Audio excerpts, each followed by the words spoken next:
कि किसी ग्राम पंचायत में मान लीजिए कि नहीं लगा हुआ स्ट्रीट लाइट, आपने कहा सैनिटरी पैड मशीन, आपने कहा चिल्ड्रन पार्क, आपने कहा ओपन जिम, ये सब सरकार इसलिए सुविधा प्रदान करती है ताकि बच्चा स्कूल में जाएगा, थोड़ी बहुत कसरत भी करेगा, योगाभ्यास भी करेगा, पार्क में घूमेगा, उसका स्वास्थ्य होगा बेहतर, स्वास्थ्य होगा बेहतर तो उसकी मानसिक स्थिति स्ट्रांग होगी, तब वो पढ़ाई अच्छा से करेगा और कल का वही भविष्य बनेगा।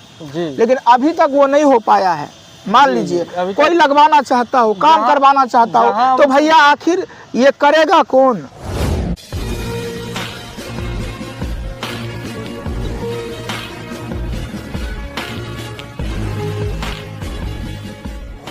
आज हम बात करने वाले हैं डिजिटल मार्केट जैम पोर्टल के बारे में, और इस पर बातचीत करने के लिए अभी हमारे साथ मौजूद हैं विकास कर्ण जी, जो जैम पोर्टल से जुड़े एक वेंडर के अंतर्गत काम करते हैं और ये मार्केटिंग हेड हैं अपने बिहार प्रदेश के। तो हम इनसे बात करते हैं और जानते हैं कि इनका क्या क्या काम रहता है। सबसे पहले विकास जी, आपका बहुत बहुत स्वागत है हमारे चैनल पे। धन्यवाद। जैसा कि हमने सुना है कि आप जैम पोर्टल से जुड़े हुए हैं, सरकारी योजना के अंतर्गत जी। जो भी ग्राम पंचायत में काम होता है, चाहे वो मनरेगा के माध्यम से हो या फिर पंचायत समिति के माध्यम से हो, आजकल आप उसमें आप अपना सर्विस दे रहे हैं। जी। तो ये जैम पोर्टल क्या होता है, पहले ये बताइए हमारे दर्शकों को। जैम पोर्टल एक सरकार की एक ऑनलाइन प्लेटफॉर्म है, जो कि एक अधिकृत प्लेटफॉर्म है, जिसमें कि केंद्र सरकार और राज्य सरकार जो है सो अपने सामान को ज़रूरत के हिसाब से खरीद सकती है, और उस खरीदने के लिए उसको एक आईडी दी गई है जैम पोर्टल को, जो कि जैम पोर्टल से रजिस्टर्ड जो वेंडर होते हैं वो अपने सामान को उसके माध्यम से बेच सकते हैं। जो अधिकृत वेंडर होंगे वो ही इस चीज़ को मार्केट में अपना सामान को बेच सकते हैं इस पोर्टल के माध्यम से। कि ये जो जैम पोर्टल है ये एक सरकारी ऑनलाइन प्लेटफॉर्म है। जी। जहां केंद्र और राज्य सरकार सामान को खरीदते हैं और बेचने वाले होते हैं जो ऑथराइज वेंडर होते हैं। वो यानी कि जैम पोर्टल में दो लोगों का सीधा संबंध होता है, एक खरीदार का और दूसरा बेचने वाले का। तो यहाँ पर खरीदने वाले होते हैं केंद्र और राज्य सरकार जी, बेचने वाले होते हैं वेंडर। हाँ। उसमें आपका क्या काम है? उसमें देखिए हम लोग का काम रहता है कि जो प्रतिनिधि होते हैं, जैसे पंचायत स्तर पे जैसे मुखिया हो गए प्रतिनिधि, पंचायत स्तर के जो भी सचिव हैं, पंचायत प्रतिनिधि से मिलके हमको योजना के बारे में उनसे पूछना कि आप किस योजना पे वर्क करना चाहते हैं, उस योजना के विषय में हम लोग उनको एस्टिमेट दे करके और उसको हम लोग प्रक्रिया में ला करके उससे हम लोग उस योजना को क्रियान्वित करवाने का काम करते हैं। जैसे कौन कौन योजना? जैसे कि हमारे पास बहुत सारे 13 प्रकार की योजना है। जैसे कि हो गया आपको जो है सो ओपन जिम हो गया, इसके अलावा चिल्ड्रन पार्क हो गया, इसके बाद है यात्री शेड हो गया, जो कि गांव घर में बैठने के लिए यात्रियों के लिए लगाया जाता है चौक चौराहे पे। इसके अलावा ODF योजना के तहत बहुत सारे प्रोजेक्ट हैं। इसके बाद जैसे ग्रामीण क्षेत्रों में देखते होइएगा, जो अभी जहाँ स्ट्रीट लाइट नहीं लगा है, मतलब गांव में जहाँ वहाँ लगाया जाता है पोल पे, वो भी हम लोग लगवाने का काम करते हैं। उसके बाद है वाटर कूलिंग मशीन। ये जिसमें आपने बोला कि वाटर कूलिंग मशीन, ये क्या होता है और इसका काम क्या होता है? आजकल देखते हैं कि जो डायरेक्टली कोई मतलब लगा हुआ रहता है, नल से डायरेक्ट पानी आता है, लेकिन वाटर कूलिंग मशीन में क्या होता है, इसमें हम लोग फिल्टराइज मशीन देते हैं, RO की तरह है। उसमें RO का सिस्टम हो गया। उसके साथ ही जैसे मौसम ठंडा गर्मी का मौसम है, उसके लिए ठंडा कूलिंग की व्यवस्था रहती है, यानी एयर कूलर। अच्छा, गर्मी में जो है ठंडा पानी निकलता है जी, और ठंडी में गर्म पानी। इसके अलावा हमारे पास है एक तो लाइब्रेरी सेटअप, जो कि पंचायत में स्कूल में भी लगवा सकते हैं, या उनको जहाँ लगे कि हमको पंचायत भवन हो गए वहाँ भी अपना प्रतिनिधि लगवा सकते हैं। लाइब्रेरी सेटअप से ये होता है कि बच्चे को, जो बच्चे होते हैं वो बैठ के वहाँ अपना पढ़ाई कर सकते हैं। जो पढ़ाई के बाद जैसे उनको टाइम मिलता है, जैसे स्कूल पीरियड के बाद तो लाइब्रेरी में पढ़ें, या स्कूल पीरियड में अगर मान लीजिए टाइम मिलता है तो उसमें भी लाइब्रेरी में पढ़ाई कर सकते हैं। उसके लिए लाइब्रेरी सेटअप भी हम लोग देते हैं। अलावा हमारे पास जो है सो गांव ग्रामीण क्षेत्रों में सिलाई मशीन का प्रोजेक्ट है।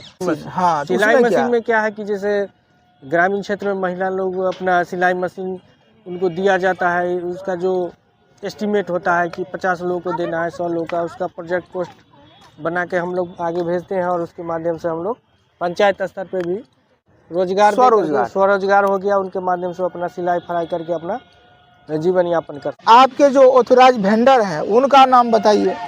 देखिए, हमारे कंपनी का ऑथराइज वेंडर जो है मैं शाह ट्रेडर्स, जिनके ऑनर हरिशंकर शाह है, उन्हीं के नाम से ऑथराइज इनका ऑफिस कहाँ पे है? ये हमारा ऑफिस हो गया सीतामढ़ी में भैरव भूप काटा चौक है, वहीं पे हम लोग का ऑफिस है, जो कि पंचायती राज का, वहाँ से हम लोग काम को करवाते हैं। जब पंचायती राज के अंतर्गत व्यवस्था है कि बिहार के अंतर्गत जितना भी ग्राम पंचायत है सभी जगह स्ट्रीट लाइट लगना चाहिए, सभी जगह स्कूलों में पुस्तकालय होना चाहिए और बच्चों का भविष्य बेहतर हो, उसके लिए वो पार्क का निर्माण, जिम का निर्माण करने की सुविधा देती है, तो अभी तक आपके ग्राम पंचायत में क्यों नहीं लग पाया?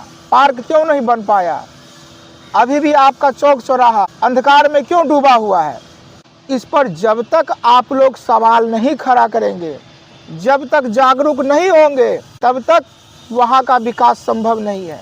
अब सवाल ये उत्पन्न होती है कि किसी ग्राम पंचायत में मान लीजिए कि नहीं लगा हुआ स्ट्रीट लाइट, स्कूल में कचरा भरा पड़ा है, न सही ढंग का शौचालय बना हुआ है, ओपन जिम, ये सब सरकार इसलिए सुविधा प्रदान करती है ताकि बच्चा स्कूल में जाएगा, थोड़ी बहुत कसरत भी करेगा, योगाभ्यास भी करेगा, पार्क में घूमेगा, उसका स्वास्थ्य होगा बेहतर, स्वास्थ्य होगा बेहतर तो उसकी मानसिक स्थिति स्ट्रांग होगी, तब वो पढ़ाई अच्छा से करेगा और कल का वही भविष्य बनेगा जी। लेकिन अभी तक वो नहीं हो पाया है। मान लीजिए कोई लगवाना चाहता हो, काम करवाना चाहता हो, तो भैया आखिर ये करेगा कौन? चीज है अभी तक मान लीजिए जिस क्षेत्र में जो चीज नहीं लगा है विकास, उस चीज का काम नहीं किया गया है, उसके लिए वहाँ के जनप्रतिनिधि इसके लिए जिम्मेवार है, क्योंकि वो इस चीज के प्रति जब तक नहीं अपने पोर्टल से आवेदन करेंगे उसके अनुकूल उनका नहीं हो पाएगा। देखिए, इनका कहना है आपके कस्बे में, आपके गांव में, आपके सरकारी विद्यालय की अगर लचर व्यवस्था बनी हुई है, आपके गली मोहल्ले में लाइट नहीं लगा हुआ है, तो इसका जिम्मेदार वहां का जनप्रतिनिधि है, ना कि सरकार। सरकार तो सुविधा दे रही है। सरकार ने जैम पोर्टल जो बनाया है, ये काहे बनाया है? ये उसी लिए है। जैम पोर्टल जो है एक सुविधा प्रदान करती है, उसमें जो ऑथोराइज वेंडर होते हैं वो लोग जाकर सरकारी विभाग का जितना भी काम होता है वही लोग करते हैं। चाहे लाइब्रेरी बनवाने की बात हो, चिल्ड्रन पार्क बनवाने की बात हो, ओपन जिम की बात हो, ये सब काम होता है जैम पोर्टल के माध्यम से। और ऐसा नहीं है कि वहाँ के जनप्रतिनिधि को अपना पॉकेट से रुपया खर्चा करना होगा। भैया, अपना पॉकेट से रुपया नहीं खर्चा करना है, सब पैसा लगेगा सरकारे का। बस वहाँ के जनप्रतिनिधि और जनता को जागरूक होना है। जागरूक होने की जरूरत है ताकि उस क्षेत्र का जो भी विकास नहीं हुआ है, जो कार्य अभी तक बचा हुआ है, जो कि पंचायती राज की तरफ से दिया जाता है, वो लगा सकते हैं और उस क्षेत्र का विकास हो सकता है। अभी हम स्क्रीन पर एक नंबर जारी कर रहे हैं। अगर अभी तक कहीं भी स्ट्रीट लाइट नहीं लगा, चिल्ड्रेन पार्क अभी तक नहीं बना है, विद्यालय में लाइब्रेरी नहीं बना हुआ है, विद्यालय में पानी की असुविधा है, और आप लोग चाहते हैं कि आपके ग्राम पंचायत की जो व्यवस्था है वो सुदृढ़ हो, तो स्क्रीन पर जो नंबर चल रहा है, इस नंबर पर आप फ़ोन घुमाइए और वहाँ के जनप्रतिनिधि पर दबाव बनाइए कि भैया अभी तक पंचायत में ये काम काहे नहीं हुआ।